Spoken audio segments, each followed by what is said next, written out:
வணக்கம், welcome to the channel recipes desk. இன்னைக்கு நம்ம கருவேப்பிலை குருமா எப்படி செய்யறதுன்னு பார்க்கலாம். இந்த கருவேப்பிலை குருமா இட்லி தோசையோட வச்சு சாப்பிட்றதுக்கு ரொம்ப நல்லா இருக்கும். இந்த கருவேப்பிலை வந்து ரொம்பவே ஹெல்த்தி. அதனால நம்ம இந்த மாதிரி குருமாலாம் செஞ்சு கொடுத்தோம் அப்படின்னா கண்டிப்பாக இது ரொம்ப ஹெல்த்தியாக இருக்கும். இது எல்லாருமே விரும்பியும் சாப்பிடுவாங்க. இந்த டேஸ்ட் ரொம்ப நல்லாயிருக்கும். ஃபர்ஸ்ட் நம்ம இந்த டிஷ் செய்கிறதுக்கு என்னென்ன பொருட்கள் தேவை அப்படின்றத பார்த்துடலாம். அதுக்கப்புறம் எப்படி செய்கிறது அப்படின்றத இந்த வீடியோவில் பார்க்கலாம். அதுக்கு முன்னால் இந்த ரெசிபீஸ் டெஸ்க் சேனலில் நீங்கள் இன்னும் சப்ஸ்கிரைப் பண்ணல அப்படின்னா red colour subscribe button click பண்ணிவிட்டு பக்கத்தில் இருக்க அந்த பெல் ஐக்கான் ப்ரெஸ் பண்ணிக்கோங்க. அப்போ தான் நான் இனிமேல் போடுற வீடியோஸ் எல்லாமே உங்களுக்கு உடனுக்குடன் கிடைக்கும். எதுவுமே மிஸ் பண்ணாமல் பார்க்க முடியும். இப்போ நம்ம டிஷ்ஷுக்கு என்னென்ன பொருட்கள் தேவை அப்படின்னு பார்த்துடலாம்.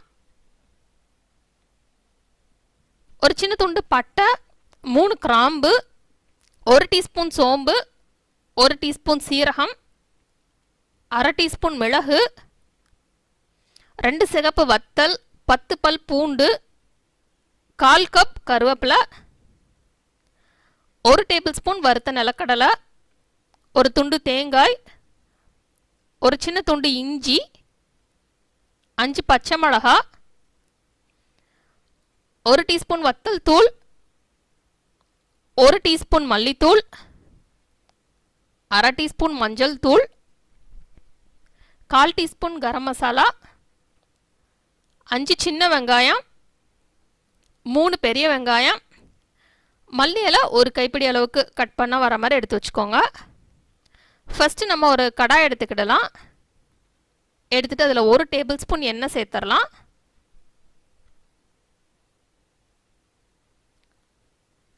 இப்போ இதில் சின்ன சின்ன துண்டாக நறுக்கி வச்சுருக்கிற இஞ்சி சேர்த்துடலாம்.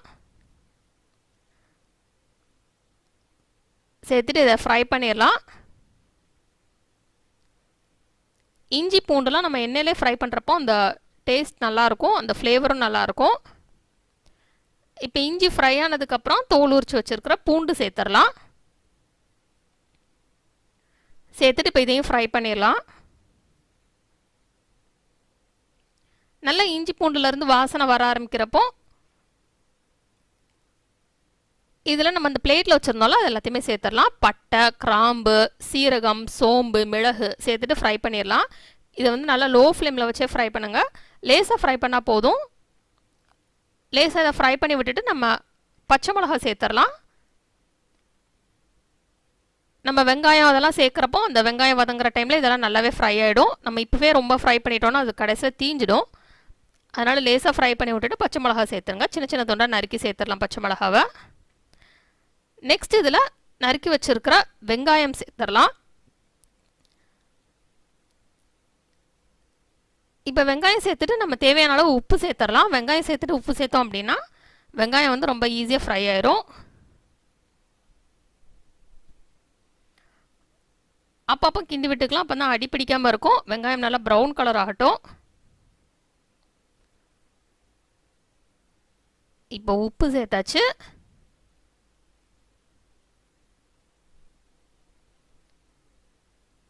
இப்போ இதை மிக்ஸ் பண்ணிவிட்டு நம்ம வெங்காயம் ஃப்ரை ஆகிற வரைக்கும் குக் பண்ணிக்கலாம்.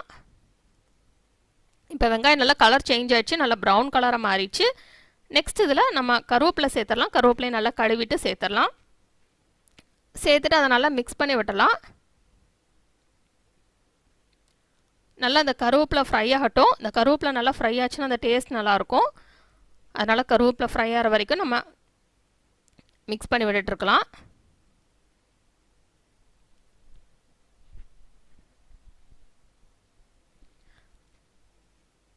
இப்போ நல்லா கருவேப்பிலை ஃப்ரை ஆனதுக்கப்புறம் இதில் வத்தல் தூள், மஞ்சள் தூள், மல்லித்தூள், கரம் மசாலா சேர்த்து மிக்ஸ் பண்ணிடலாம். கரம் மசாலா ஜஸ்ட் ஒரு நல்ல ஒரு ஃப்ளேவர் வரணும் அப்படின்றதுக்காக சேர்த்துருக்கேன். உங்களுக்கு அது பிடிக்காது அப்படின்னா நீங்கள் சேர்க்க தேவையில்லை. இந்த கரம் மசாலா வந்து நம்ம வீட்டிலே ஈஸியாக செஞ்சிடலாம். எப்படி செய்யணும்னு தெரிஞ்சுக்கணுன்னா நான் கீழே டிஸ்கிரிப்ஷன் பாக்ஸில் லிங்க் கொடுக்குறேன், அதை பார்த்து தெரிஞ்சுக்கோங்க. நம்ம நிறைய வீட்டில் செஞ்சு வச்சிட்டோம் அப்படின்னா நம்ம அப்பப்போ டிஷ்ஷஸ்க்கு தேவைக்கேற்ற மாதிரி யூஸ் பண்ணிக்கிடலாம். இப்போ இந்த தூள் வகைகளில் இருக்கிற பச்சை வாசனைலாம் போகட்டும், அது வரைக்கும் நம்ம இதை ஃப்ரை பண்ணிக்கலாம். நெக்ஸ்ட் இதில் வறுத்த நிலக்கடலை சேர்த்துடலாம். தோலெல்லாம் உரிச்சிட்டு நம்ம சேர்த்துடலாம். சேர்த்துட்டு அதையும் நல்லா மிக்ஸ் பண்ணி விட்டுருங்க.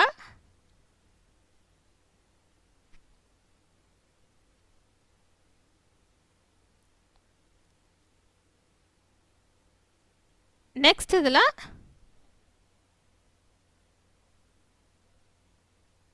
மல்லி இலை சேர்த்துடலாம். மல்லி இலையை சின்ன சின்ன துண்டாக நறுக்கி சேர்த்துடலாம்.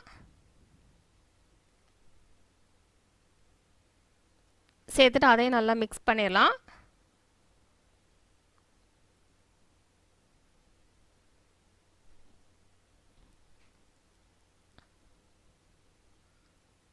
இப்போ இதில் நம்ம துருவி வச்சுருக்கிற தேங்காய் சேர்த்துடலாம். அடுப்பை ஆஃப் பண்ணிவிட்டு தேங்காய் சேர்த்துடலாம். சேர்த்துட்டு இதை நல்லா மிக்ஸ் பண்ணி விட்டுருங்க.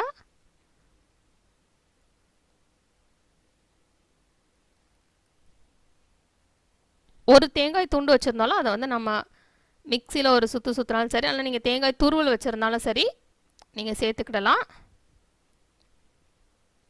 இப்போ நம்ம இதை அப்படியே ஆற விட்டுறலாம். இது நல்லா ஆறட்டும். அதுக்கப்புறம் இதை அப்படியே ஒரு மிக்சி ஜாரில் எடுத்துடலாம். எடுத்துகிட்டு இதில் கொஞ்சமாக தண்ணி விட்டு நல்லா இப்படி ஒரு பேஸ்ட்டாக அரைச்சி எடுத்து வச்சுக்கலாம். நெக்ஸ்ட் நம்ம அதே கடாய் எடுத்துடலாம். அதே கடாயில் திருப்பி 1 டேபிள் ஸ்பூன் எண்ணெய் சேர்த்துக்கிடலாம். இப்போ இந்த எண்ணெயில் சின்ன சின்ன துண்டாக சிகப்பு வத்தலை பிச்சு போட்டுக்கலாம். இப்போ இதை நல்லா ஃப்ரை பண்ணி விட்டலாம். வத்தல் ஃப்ரை ஆகட்டும். நெக்ஸ்ட் இதில் சின்ன சின்ன துண்டாக நறுக்கி வச்சுருக்கிற சின்ன வெங்காயம் சேர்த்துடலாம். உங்களுக்கு காரம் கம்மியாக வேணும் அப்படின்னா நீங்கள் வத்தல் இதில் சேர்க்காதீங்க. ஏன்னா ஆல்ரெடி நம்ம பச்சை மிளகாவும் வத்தல் தூளும் சேர்த்துட்டோம். ஆனால் அந்த பச்சை மிளகா வத்தல் சிகப்பு வத்தல் ரெண்டுமே சேர்க்குறப்போ அந்த குழம்போட ஃப்ளேவர் டேஸ்ட் எல்லாமே நல்லாயிருக்கும். இப்போ வெங்காயம் நல்லா ஃப்ரை ஆகி ப்ரௌன் கலராக சேஞ்ச் ஆனதுக்கப்புறம் நம்ம அரைச்சி வச்சுருந்தாலும் அந்த பேஸ்ட்டை நம்ம அப்படியே உள்ளே சேர்த்துடலாம். சேர்த்துட்டு இதை நல்லா மிக்ஸ் பண்ணி விட்டலாம்.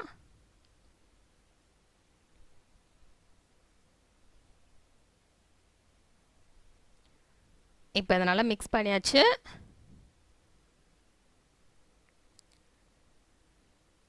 நெக்ஸ்ட் இதில் தேவைக்கேற்ப தண்ணி சேர்த்துக்கலாம். தண்ணி சேர்த்துட்டு மிக்ஸ் பண்ணி விட்டலாம்.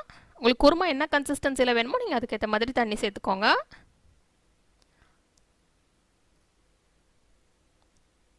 இப்போ நாம் இதை கொதிக்க விட்டுறலாம்.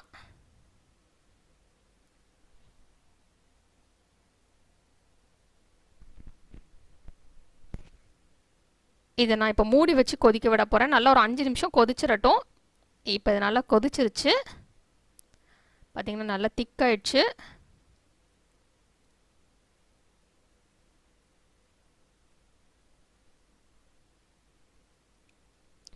அந்த ஃப்ளேவரே ரொம்ப நல்லா இருக்கு.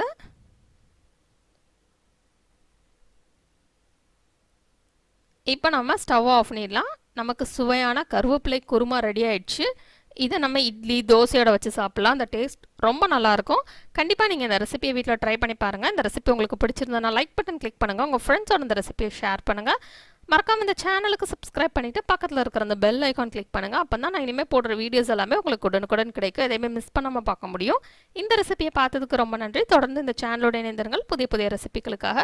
இந்த ரெசிபியை ட்ரை பண்ணிவிட்டு எப்படி வந்திருக்கு அப்படின்றது கீழே உள்ள கமெண்ட்ஸ் பாக்ஸில் எனக்கு மறக்காமல் சொல்லுங்கள். இந்த ரெசிபிஸ் டெஸ்ட் கூட Facebook page, Instagram link, Twitter link, but Pinterest link கீழே டிஸ்கிரிப்ஷன் பாக்ஸில் இருக்க. தேவைப்படுறவங்க ஃபாலோ பண்ணிக்கலாம்.